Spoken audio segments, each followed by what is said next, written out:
In the interwar period, Hungary occupied a complex position in the European geopolitical landscape. The Treaty of Trianon, signed in 1920, had stripped the country of approximately two-thirds of its pre-war territory and more than half of its population. This loss, territories ceded to Romania, Czechoslovakia, the Kingdom of Serbs, Croats, and Slovenes in Austria, produced a dominant political aim across successive governments: territorial revision. Regardless of ideological divisions, Hungarian leaders sought opportunities to regain at least part of these lands, aligning foreign policy closely with whichever great power could plausibly support such aim. Through the 1920s, Hungary remained under the regency of Admiral Miklós Horthy, whose authority combined elements of parliamentary governance with authoritarian control over political life. The nation's military capabilities were restricted under the Trianon terms, limiting the army to 35,000 personnel and forbidding heavy artillery, tanks, and an air force. Despite these constraints, successive governments undertook covert rearmament efforts. These were partly conducted through clandestine programs and military training disguised as civilian activities, ensuring that a cadre of officers retained operational competence. The 1930s brought both new threats and opportunities. The rise of Nazi Germany offered a potential patron in the revisionist cause. Berlin's own dissatisfaction with the Versailles settlement and its strategic interest in weakening the post-World War I order created a diplomatic opening for Budapest. Initial cooperation took the form of trade agreements, with Germany becoming Hungary's principal economic partner by the late 1930s. Hungarian exports of agricultural produce and raw materials were exchanged for industrial goods and military equipment. Economic dependency grew rapidly, with nearly half of Hungarian foreign trade conducted with Germany by 1938. Hungary's territorial ambitions received a boost through the First Vienna Award of November 1938. Mediated by Germany and Italy following the Munich Agreement, it returned southern Slovakia and southern Carpathian Ruthenia from Czechoslovakia to Hungarian control. A second major gain came in March 1939, when the dismemberment of Czechoslovakia allowed Hungary to occupy the remainder of Carpathian Ruthenia. These moves, achieved without major military confrontation, reinforced the perception among Hungarian elites that alignment with Berlin was the most effective route toward revising the Trianon settlement. Romania's position was of particular strategic interest.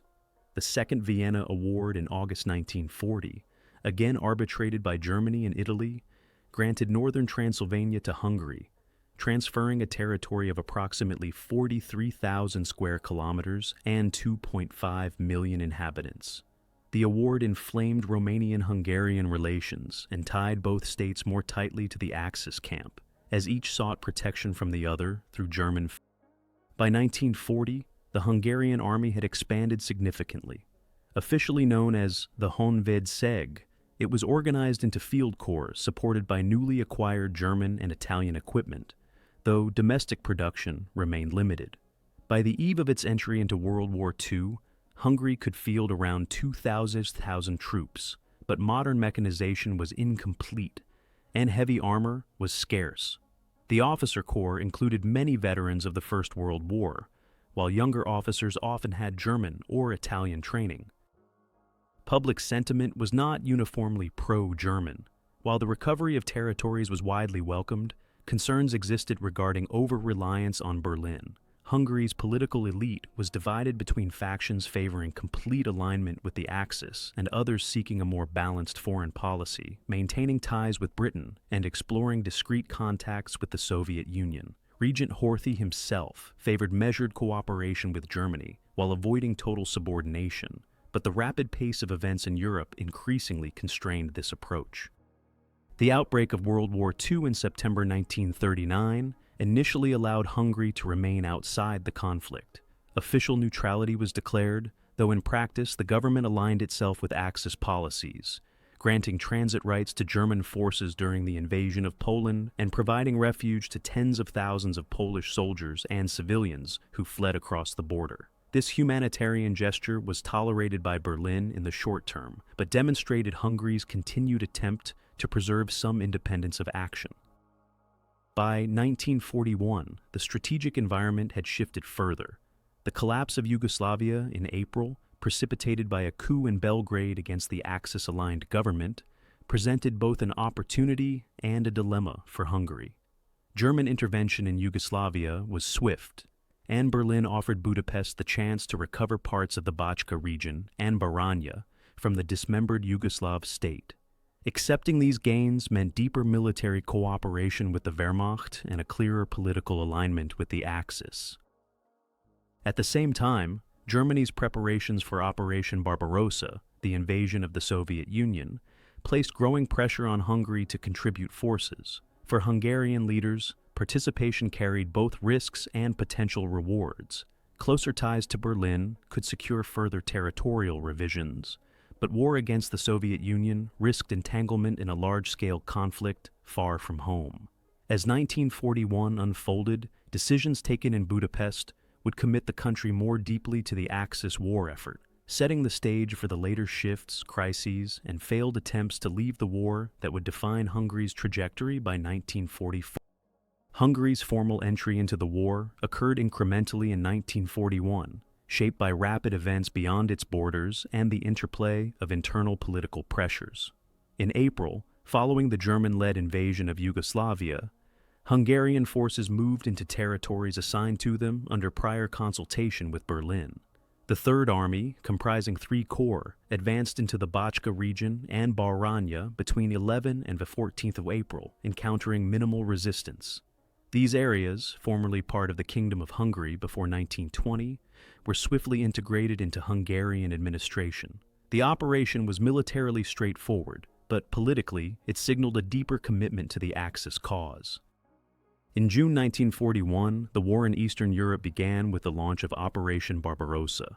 Initially, Hungary was not an official participant. The government, led by Prime Minister László Bardossi, attempted to balance its relationship with Germany against its desire to avoid direct confrontation with the Soviet Union. However, an air raid on the northeastern Hungarian city of Kassa, Košice, on the 26th June, of disputed origin, provided the pretext for declaring a state of war with the USSR the next day. The attackers were never definitively identified. Soviet involvement was claimed by Budapest, though subsequent research has left the question unresolved. Regardless of the raid's authorship, the decision to declare war was taken rapidly with minimal debate, underlining both the government's readiness to align with Berlin and the constraints of wartime diplomacy. Hungary's initial military contribution to the Eastern Front consisted of the Carpathian Group, approximately 45,000 troops, supported by artillery, limited armor, and an air contingent of the Royal Hungarian Air Force. This force advanced through the Carpathian Mountains into Soviet-held Galicia, coordinating with German units of Army Group South. By early July, Hungarian troops were engaged in combat operations around Stanislaviv, Ivano-Frankivsk, and farther east, facing the logistical challenges of extended supply lines and difficult terrain. The summer campaign of 1941 yielded territorial gains for the Axis in Ukraine, but Hungarian units also experienced the operational limits of their equipment, particularly against better armored Soviet formations. By autumn, the Hungarian government faced the question of long-term commitment on the Eastern Front. German requests for greater participation coincided with a strategic reassessment in Budapest. The Carpathian Group was withdrawn in late 1941, but the 1st Armored Field Division and 8th Light Division remained engaged. This partial drawdown reflected a compromise between Berlin's demands and domestic concerns over overextension. Nonetheless, the arrangement was temporary. By early 1942, under renewed German pressure, Hungary prepared a much larger contingent. The decision to send the 2nd Hungarian Army to the Eastern Front in spring 1942 marked a significant escalation. Numbering over 2,000 personnel, it was organized into 3 corps, equipped primarily with pre-war material and a modest number of German-supplied Panzer 38T tanks and motorized artillery. Its mission was to hold a sector along the Don River as part of the German summer offensive, Operation Blau. The deployment represented roughly 1/3 of Hungary's entire armed forces, leaving the country with reduced defenses at home. Civilian life in Hungary during this period reflected both the benefits and burdens of alliance with Germany. Economic activity was sustained by agricultural exports to the Reich, and industries such as the Weiss Manfred works in Chapel received orders for military production. However, rationing of fuel and certain consumer goods began to be felt, and conscription drew heavily from the rural workforce, affecting agricultural output. Public opinion, while supportive of the recovered territories, showed less enthusiasm for distant campaigns in Russia, especially as casualties mounted. Hungary's political leadership remained formally committed to the Axis alliance, but fissures began to emerge within the governing elite.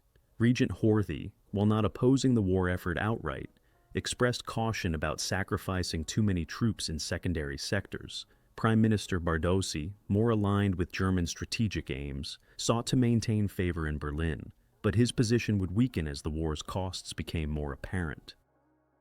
Through late 1941 and into 1942, the Hungarian armed forces adapted to the realities of modern mechanized warfare. Field reports noted deficiencies in anti-tank weaponry, insufficient winter clothing, and inadequate motor transport. Coordination with German commands was close but not always harmonious, with Hungarian officers sometimes complaining of being assigned to exposed positions without adequate reserves. These issues foreshadowed the heavy losses to come in the following year's campaigns, which would profoundly alter Hungary's position within the Axis alliance and contribute to the eventual search for a way out of the war. The strategic commitment of the Second Hungarian Army to the Eastern Front in 1942 was the product of both military necessity and political calculation. Germany's summer offensive, Operation Blau, aimed to seize the oil fields of the Caucasus and cut Soviet communications along the Volga.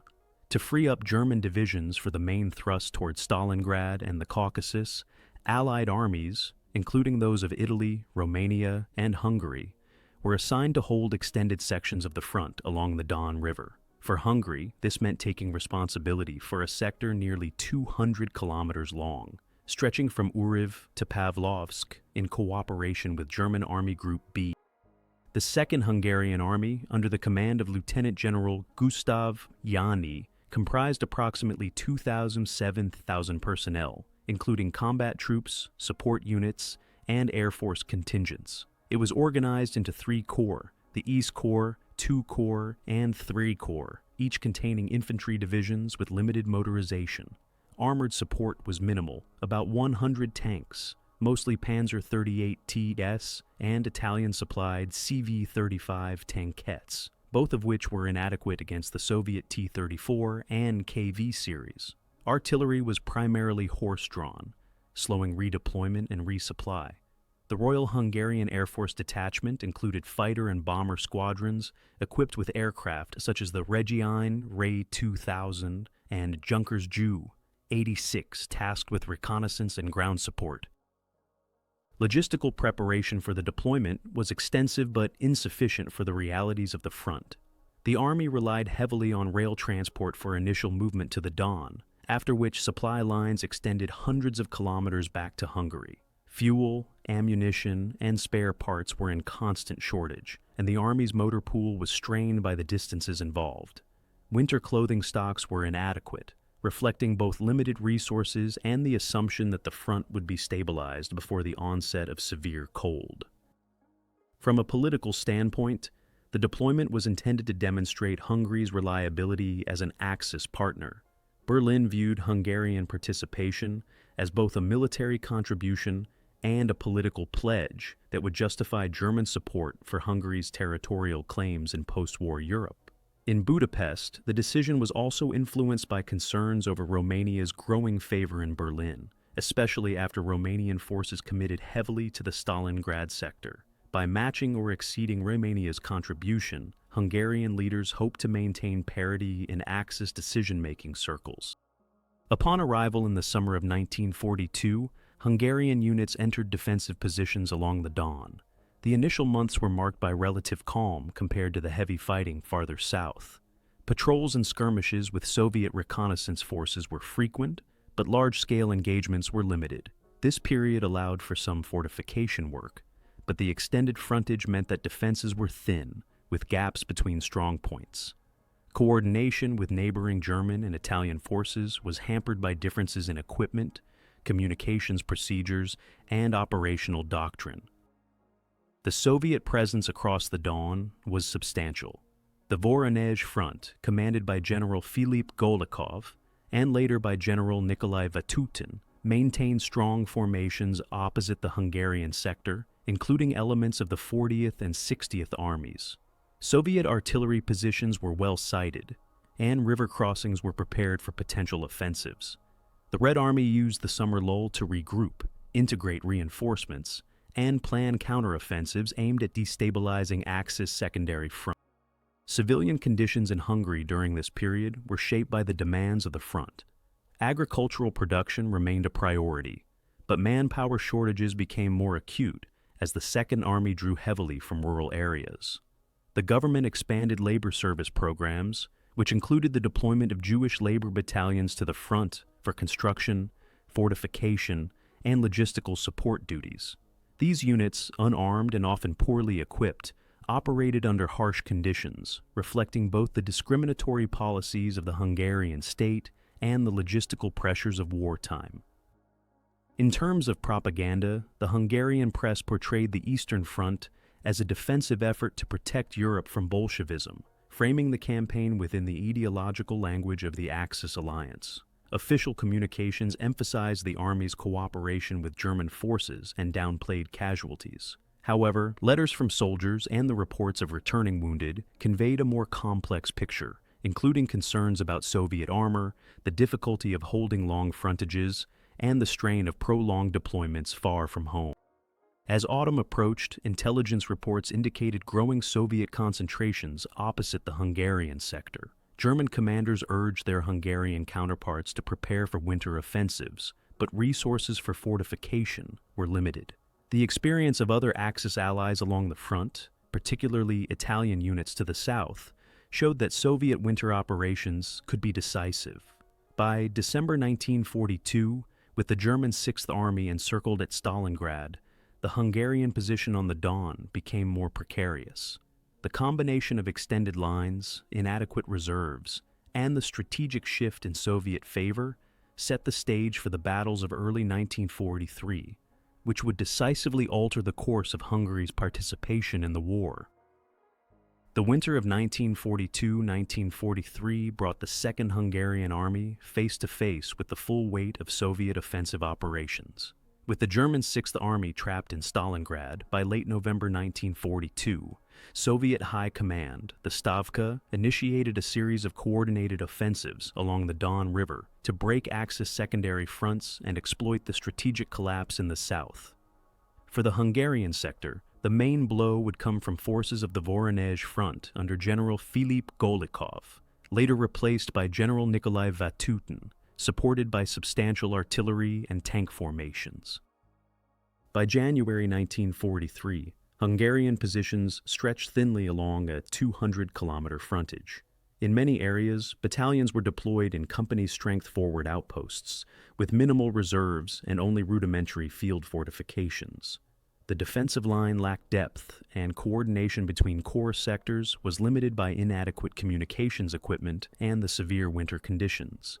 Temperatures dropped below 20 degrees, with strong winds sweeping across the open steppe, freezing both men and equipment.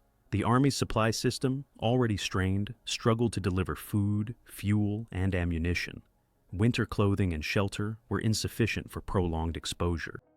Opposing the Hungarians were the Soviet 40th Army, 60th Army, and 3rd Tank Army, supported by the 18th and 4th Tank Corps and elements of the 17th Air Army. Soviet operational plans called for a two-pronged assault, a main strike across the frozen Don in the Uriv and Stigri sectors to break through Hungarian lines, followed by deep exploitation toward the rear to encircle and destroy large formations. The offensive began on 12th January 1943, with an intense artillery bombardment lasting over an hour, targeting forward trenches, command posts, and supply dumps.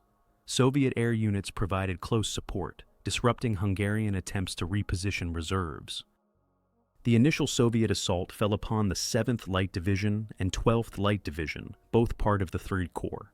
Despite determined resistance, Hungarian infantry, armed mainly with light machine guns, rifles, and a small number of 37mm anti-tank guns, were unable to halt the advance of massed T-34 and KV tanks. The 1st Armored Field Division, positioned in reserve, committed its Panzer 38T light tanks in counterattacks, but these proved ineffective against heavier Soviet armor.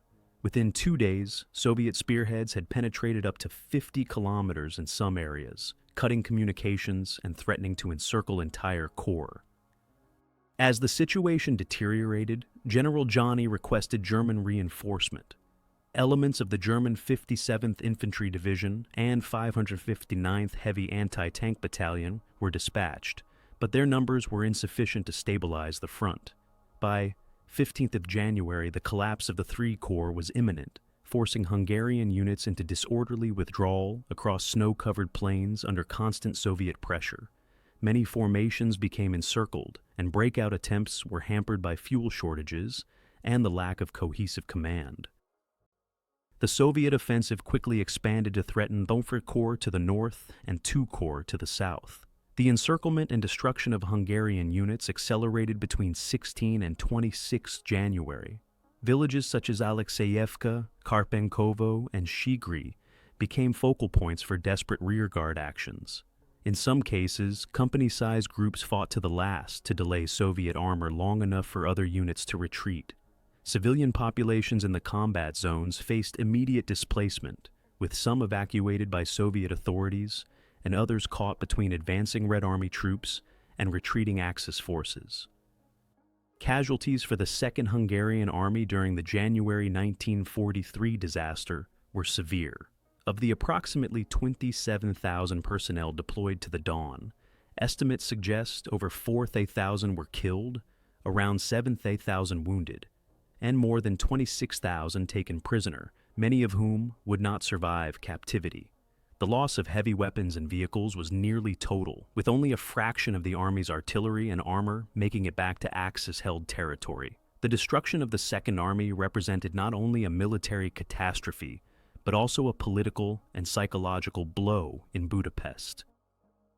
The retreat from the Don was conducted over hundreds of kilometers in extreme winter conditions, with surviving units moving westward toward Kursk and eventually to Hungary through Ukraine. German commands directed the withdrawal to protect the flank of Army Group South, but Hungarian formations often found themselves used as improvised blocking forces to cover German regrouping. The survivors, many frostbitten and malnourished, returned home in the spring of 1943, bringing first-hand accounts of the scale of the defeat. The political consequences were immediate.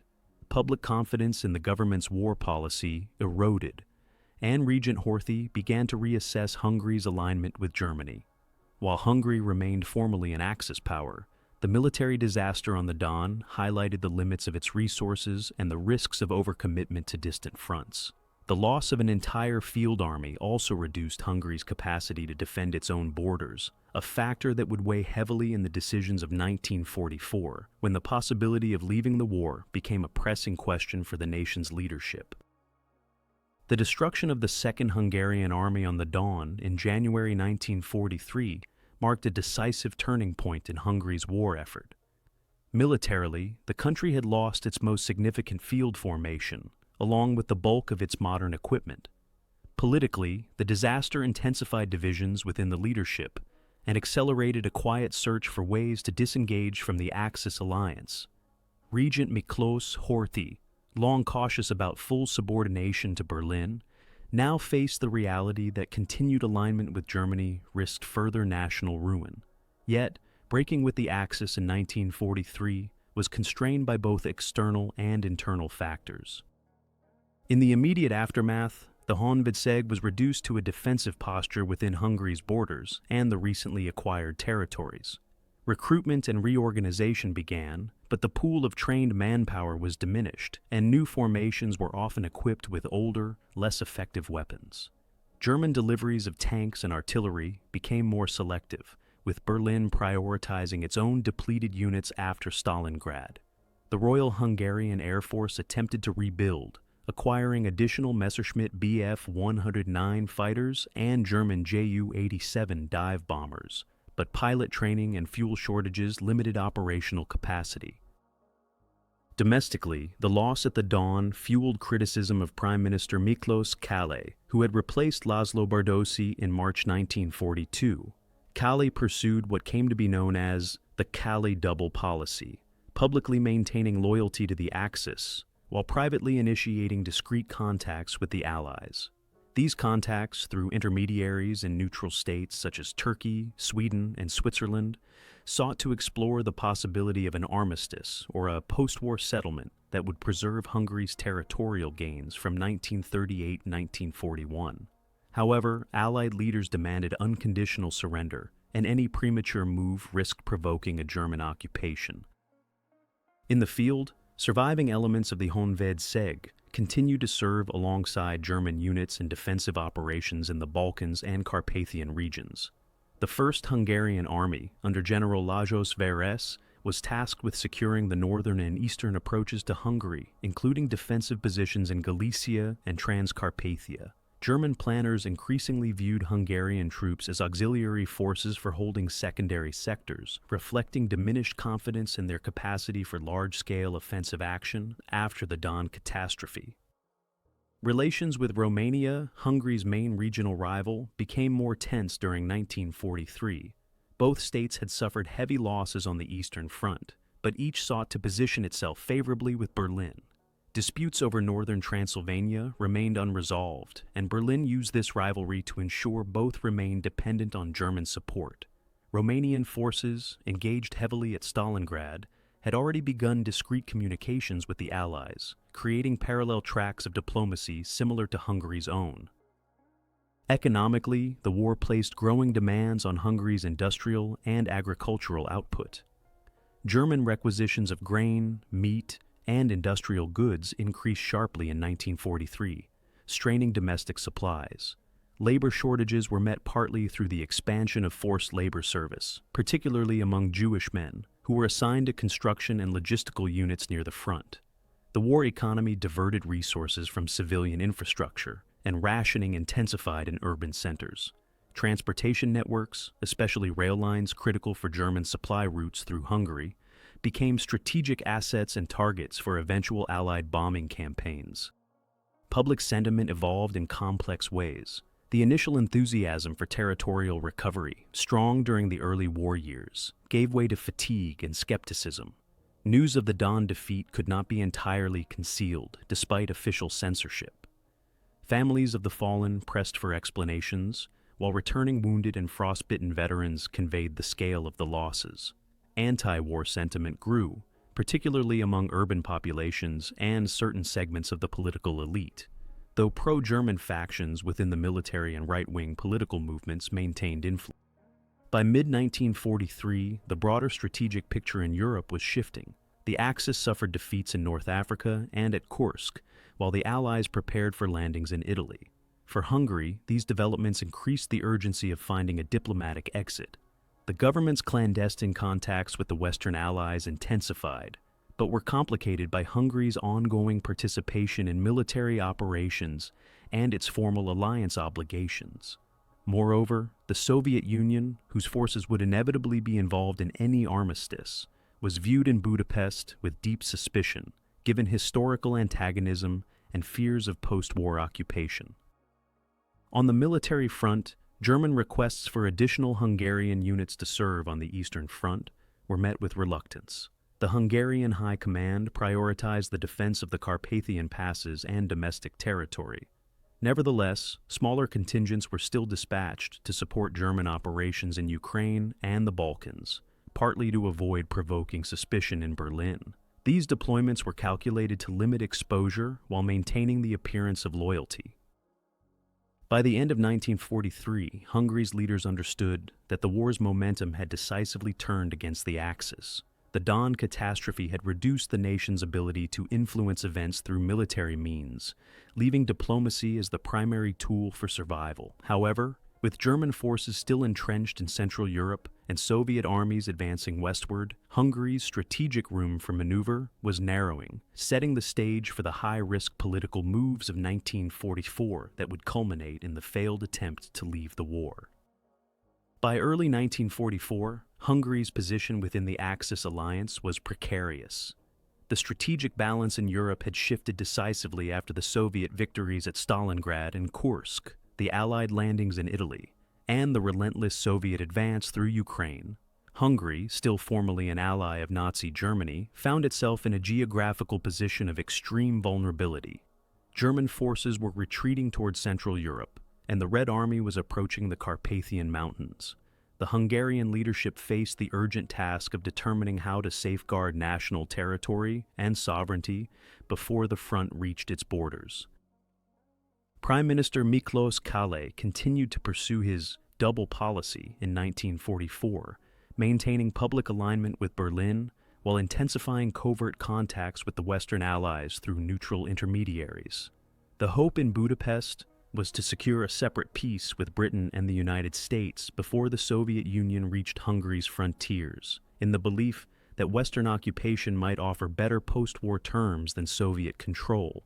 However, this strategy was complicated by the Allies' commitment to unconditional surrender and their agreement at the Tehran Conference in late 1943 to recognize Soviet predominance in Eastern Europe.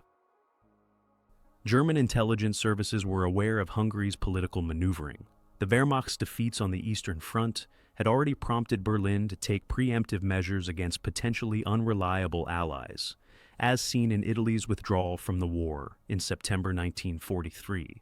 In early 1944, Adolf Hitler and the German High Command concluded that Hungary might follow a similar course.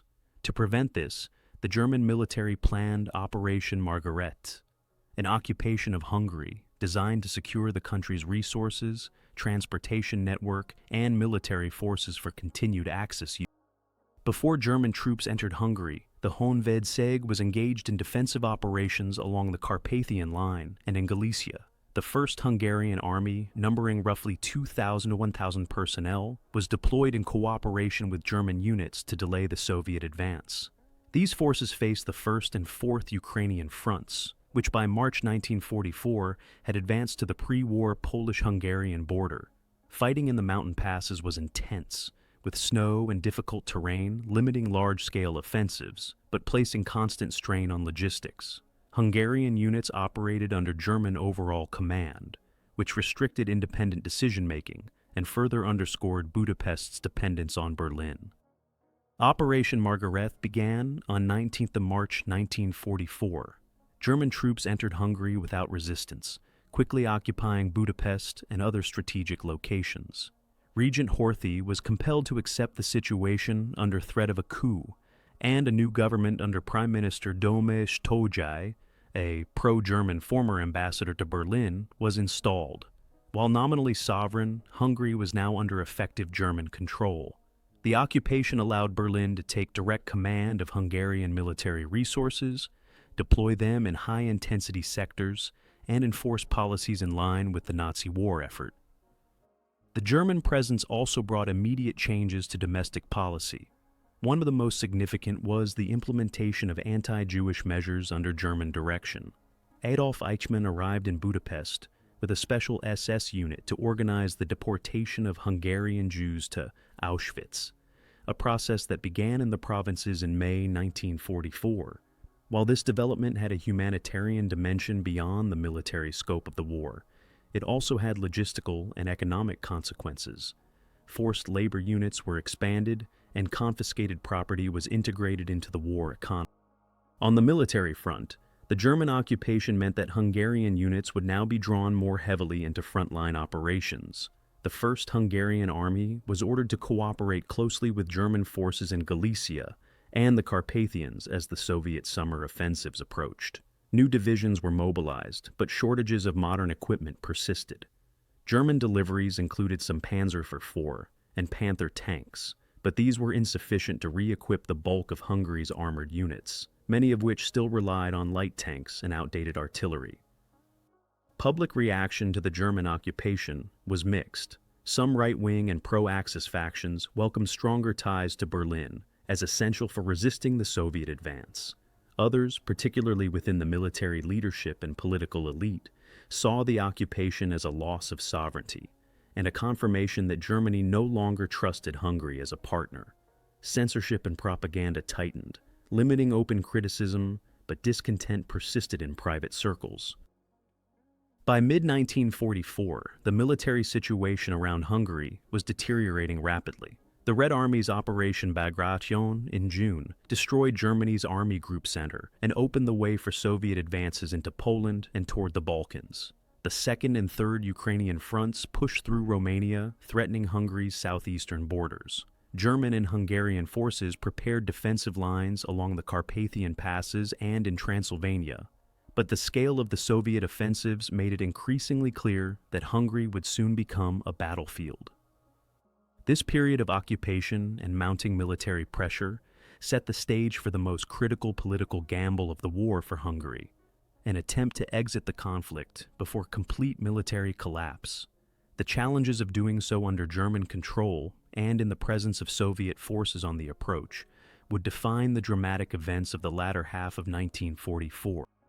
Through the summer of 1944, Hungary's leaders faced an increasingly urgent dilemma.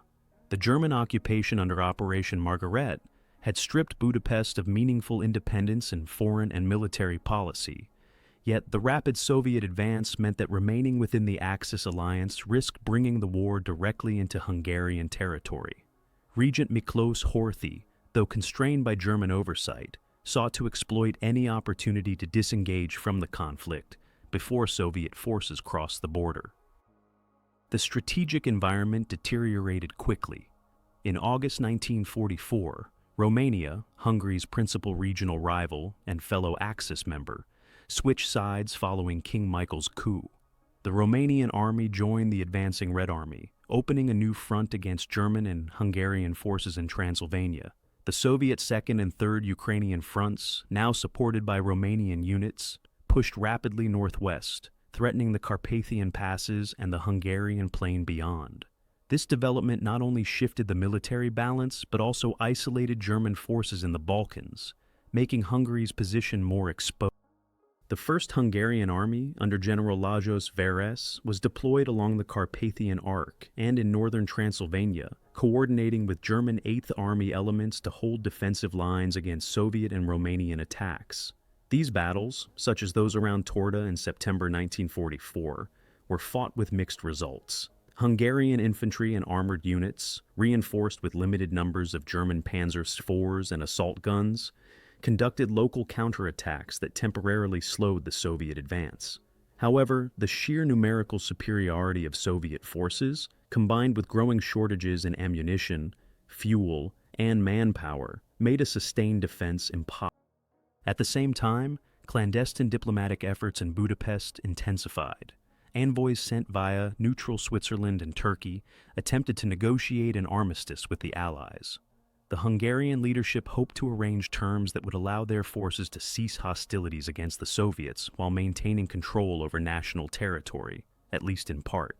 These talks, however, were hindered by two critical factors. The Western Allies deferred to Soviet leadership in Eastern European military matters, and the Red Army insisted on unconditional surrender and full cooperation in operations against Germany. German countermeasures to prevent Hungarian defection were extensive. The Wehrmacht and SS maintained strong garrisons in Budapest and other key cities, while German intelligence closely monitored political and military leaders. Loyalist units of the pro-German Arrow Cross movement, led by Ferenc Szalasi, were positioned to seize control should Berlin order a change in government. German commanders also prepared Operation Panzerfaust, a contingency plan to secure the capital and the regent's person if a shift in allegiance was attempted. By early October 1944, the Soviet advance was accelerating. The Red Army crossed into northeastern Hungary near the town of Nyíregyháza, and fighting erupted in the eastern Great Plain. German-Hungarian defensive lines bent under pressure, forcing withdrawals toward the Tisza River. The political leadership concluded that immediate action was necessary to avoid encirclement and urban combat in Budapest. Regent Horthy, resolved to publicly announce Hungary's withdrawal from the war and an armistice with the Soviet Union. On the 15th of October 1944, Horthy made a radio broadcast declaring that Hungary had accepted an armistice and ordered all Hungarian forces to cease hostilities against the Soviets. The announcement, however, had not been coordinated with adequate military preparations to secure the capital or to protect key commanders from German intervention. Within hours, German forces implemented Operation Panzerfaust. SS commandos, led by Otto Skorzeny, kidnapped Horthy's son, Miklos Horthy Jr., using him as leverage to force the regent's resignation.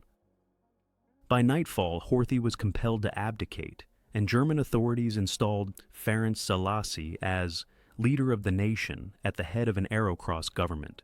This regime pledged total commitment to the Axis cause, mobilizing all available resources for the defense of Hungary.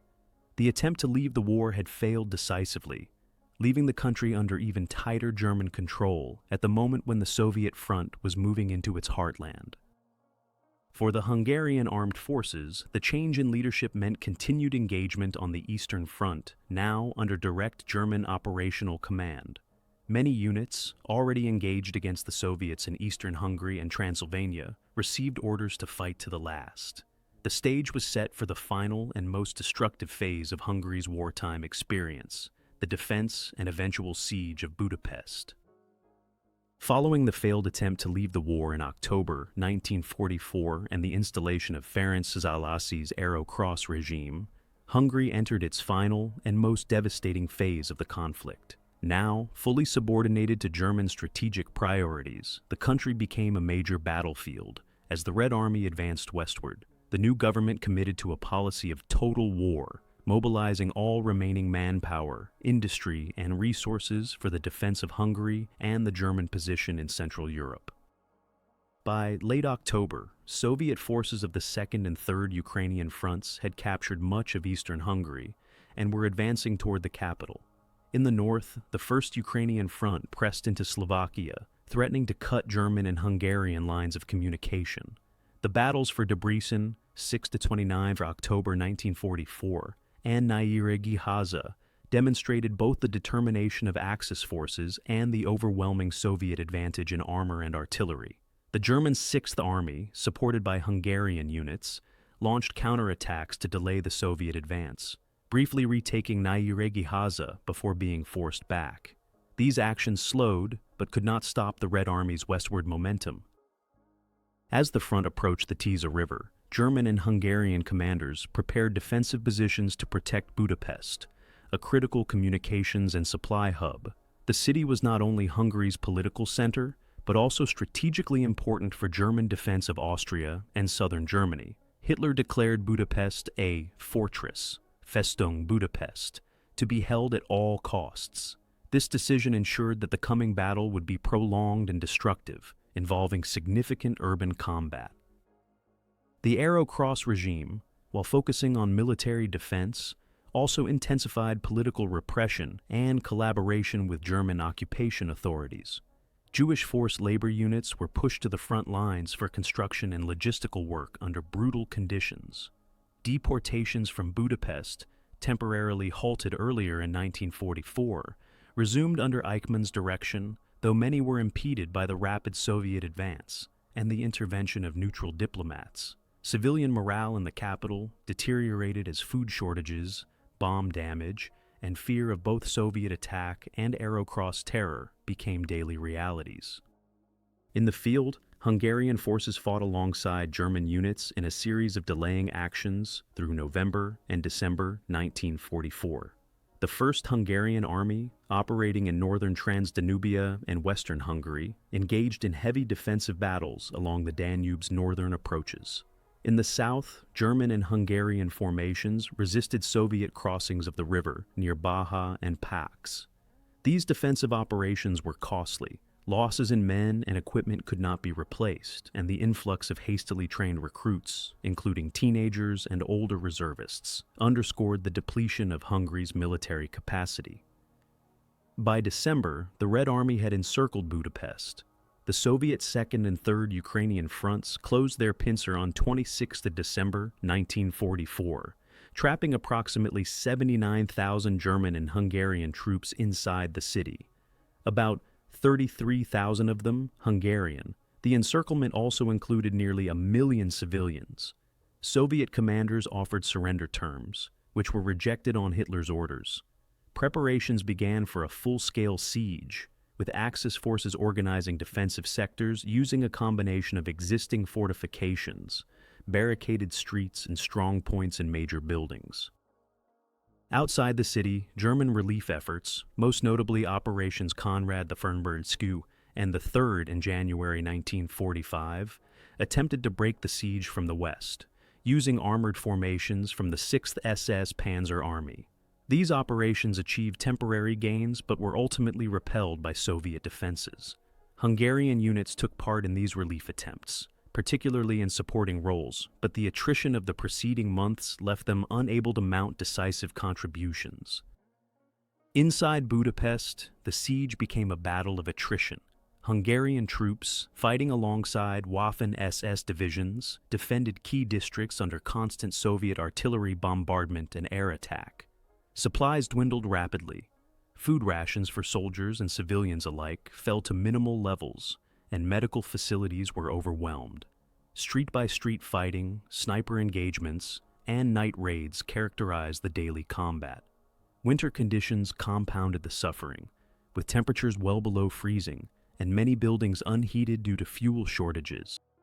The decision to hold Budapest to the last man aligned with German strategic priorities but came at immense cost to Hungary. The prolonged resistance delayed the Soviet advance toward Vienna, but it also resulted in the destruction of much of the capital's infrastructure and housing. Civilian casualties mounted in the tens of thousands from both combat and starvation.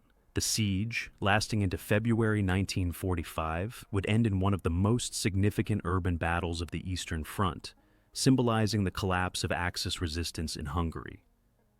By the start of 1945, it was evident that the war in Hungary was approaching its conclusion. Yet, even as the front line closed on the capital, both the Arrow Cross leadership and German command insisted on continued resistance. The outcome of the siege would not only determine the fate of Budapest, but also mark the final chapter in Hungary's military role in World War II. The siege of Budapest entered its final phase in January 1945, as Soviet forces tightened their encirclement and intensified their assault on the city. Inside the defensive perimeter, approximately 79,000 Axis troops, 33,000 Hungarian and the rest German, were divided into two main pockets on either side of the Danube, the Pest side to the east and the Buda side to the west. Command was shared between German General Karl Pfeffer-Wildenbruch and Hungarian General Ivan Hindi, though operational control increasingly rested with the German High Command. On the Pest side, Soviet artillery and rocket barrages systematically destroyed defensive positions.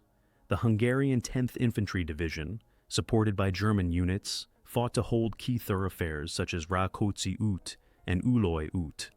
But the density of Soviet firepower, including direct tank support, gradually forced defenders back toward the riverbank. The Pest defenses collapsed in late January after the Soviet 7th Guards Army captured the last bridges linking the two halves of the city. Before retreating, German engineers destroyed the Danube bridges to slow Soviet movement into Buda, isolating the defenders on the western bank. Buda's defenses centered on the Castle district, Gellert Hill, and the Város Major area.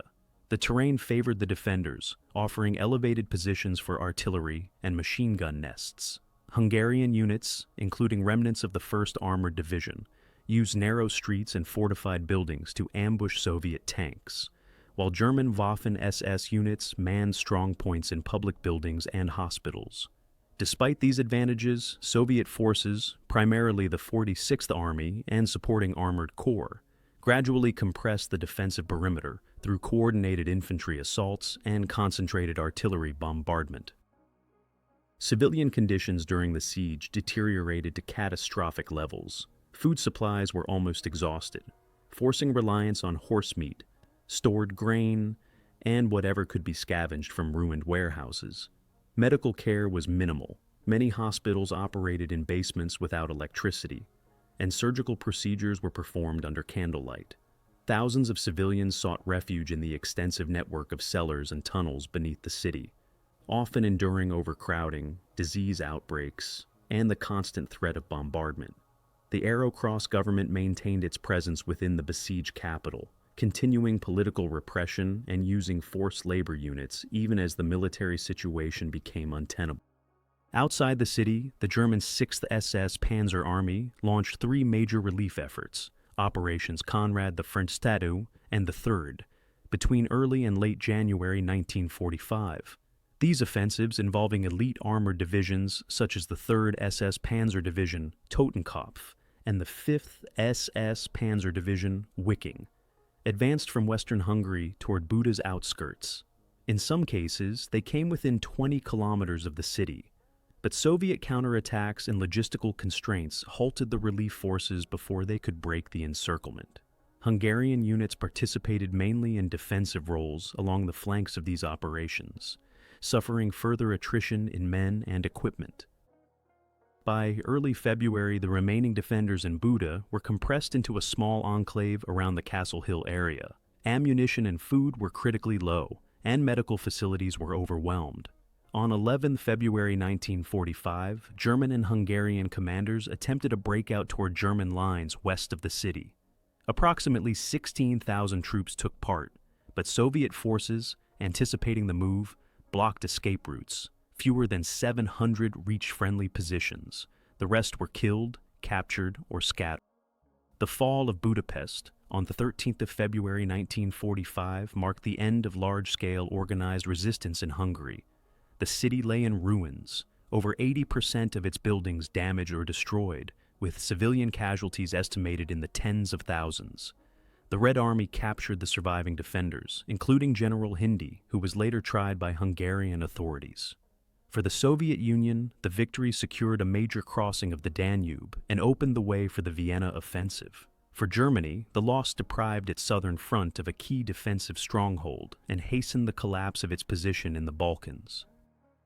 In the weeks following the fall of Budapest, Soviet forces advanced rapidly through western Hungary. The remnants of the Hungarian army, still aligned with German formations, fought delaying actions along the Raba River and in Transdanubia.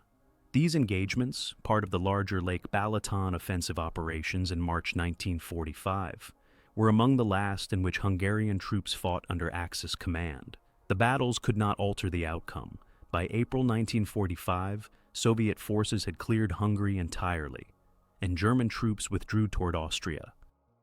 The immediate aftermath left Hungary under Soviet military occupation, its cities devastated and its armed forces shattered. The Arrow Cross regime collapsed, and surviving leaders were captured or fled abroad. The war for Hungary had ended in both military defeat and political transformation, paving the way for post-war realignment under Soviet influence. The cost, in lives, infrastructure, and sovereignty, was immense, and the events of late 1944 and early 1945 would shape Hungary's political landscape for decades to come. The conclusion of the war in Hungary in spring 1945 brought an end to nearly 5 years of shifting alliances, military campaigns, and ultimately, national devastation. The final weeks of combat saw Soviet forces consolidate control over the entire country, with the remnants of the Hungarian army retreating alongside German units into Austria. By April 4, 1945, the Red Army declared Hungary fully liberated, though in practical terms, this meant the beginning of a new phase of foreign domination, this time under Soviet influence. In military terms, Hungary's contribution to the Axis war effort had ended in near-total destruction of its armed forces. The Honvédség, which had fielded over 2,000 troops on the Eastern Front in 1942, was reduced by 1945 to scattered battalions lacking heavy equipment and dependent on German command structures. The loss of the Second Army at the Don, the attrition of defensive campaigns in 1944, and the annihilation of formations during the siege of Budapest had left the nation with no effective independent military capacity. Politically, the failed attempt by Regent Miklós Horthy to withdraw from the war in October 1944 remained a pivotal moment. The subsequent German occupation, the Arrow Cross regime, and the forced continuation of the war under German control demonstrated both the limits of Hungary's autonomy as an Axis partner and the risks inherent in trying to change sides late in the conflict. Once Soviet forces entered Hungarian territory, the course of events was largely determined by the wider strategic situation on the Eastern Front. The immediate post-war period was defined by the Soviet military administration and the terms imposed on Hungary as a former Axis power. The provisional government, established in Debrecen in December 1944 under Soviet auspices, formally declared war on Germany in January 1945 and participated symbolically in the final campaigns against the Reich. The eventual peace settlement, signed in Paris in 1947, restored Hungary's borders to the pre-1938 lines established by the Treaty of Trianon, nullifying all territorial gains made under Axis arbitration or conquest. The human cost of the war was enormous. Military casualties, including those from the Eastern Front and the defense of Hungary in 1944-45, numbered in the hundreds of thousands. Civilian losses were also severe, particularly during the siege of Budapest, where tens of thousands died from combat, starvation, and bombardment.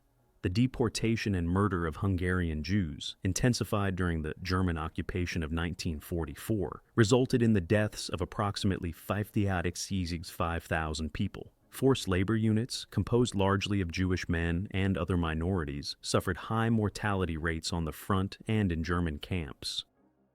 Economically, the war left Hungary in ruins. Agricultural production had collapsed due to manpower shortages, the destruction of infrastructure, and the requisitioning of resources by both Axis and Soviet forces. Industrial facilities were damaged or dismantled, with some machinery and raw materials removed to the Soviet Union as reparations. The national currency, the pengo, entered a period of hyperinflation that would become one of the most severe in recorded history, culminating in the introduction of a new currency, the forint, in 1946. The legacy of Hungary's shifting wartime loyalties became a subject of political contention in the post-war decades. Under the Soviet-backed government, official narratives emphasized the liberation of Hungary by the Red Army and condemned the fascist regimes of the Horthy and Szálasi eras. Alternative interpretations, highlighting Hungary's attempts to exit the war and the constraints imposed by geography and great power politics, were largely suppressed in public discourse during the communist period. Internationally, Hungary's experience illustrated the strategic vulnerability of smaller states caught between major powers in a total war. The country's initial alliance with Germany was motivated by territorial revisionism and geopolitical necessity as perceived by its leaders. But this alignment ultimately drew it into campaigns far from home, where national interests and German priorities often diverged. The late war attempt to realign with the Allies, though unsuccessful, reflected both the recognition of Germany's impending defeat and the enduring desire to preserve sovereignty.